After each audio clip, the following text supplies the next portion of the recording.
ساری رات فون پر باتیں کرنا، پہلے تجسسی انتہا، ہر میسج پر دل کا دھڑکنا، ماں اگنور، باپ اگنور، تعلیم اگنور، پھر ملاقاتیں، رنگین نظارے، عزت لوٹ لینا، جھوٹی باتوں میں ڈال کر جھوٹے سہارے دے کر نفس کے مزے لینا، پھر لڑائی جھگڑے کی شروعات، پھر بریک اپ، پھر پیچ اپ، 2 ماہ بعد پھر بریک اپ، پھر پیچ اپ، پھر اداسی کا اشتہار بن کر پھرنا، لوگوں کو اپنی وفا اور اس کی بے وفائی کے قصے سناتے رہنا، سونے جیسے وقت کو مٹی میں ملا دینا، پہلے جینے مرنے کی قسمیں کھانا، پھر آخر میں ایک دوسرے کو بد کردار کہہ کر گالیاں دے کر راستے الگ کرنا۔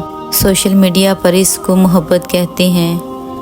اللہ پاک ہر بہن بیٹی بیٹے کے نیک نصیب کرے، شاید میری باتوں کا کسی پر اثر ہو جائے اور اس کی زندگی سنور جائے۔ یہ میری پیاری بہنوں، آج کل کی محبت صرف دکھاوا ہے، اس کے علاوہ اور کچھ بھی نہیں۔ اس وقت کی قدر کیجئے جو اللہ تعالیٰ نے آپ کو دیا ہے، اور ان والدین کی جس کا کوئی نعم البدل نہیں۔ ملتے ہیں ایک نئی ویڈیو کے ساتھ۔ اللہ حافظ۔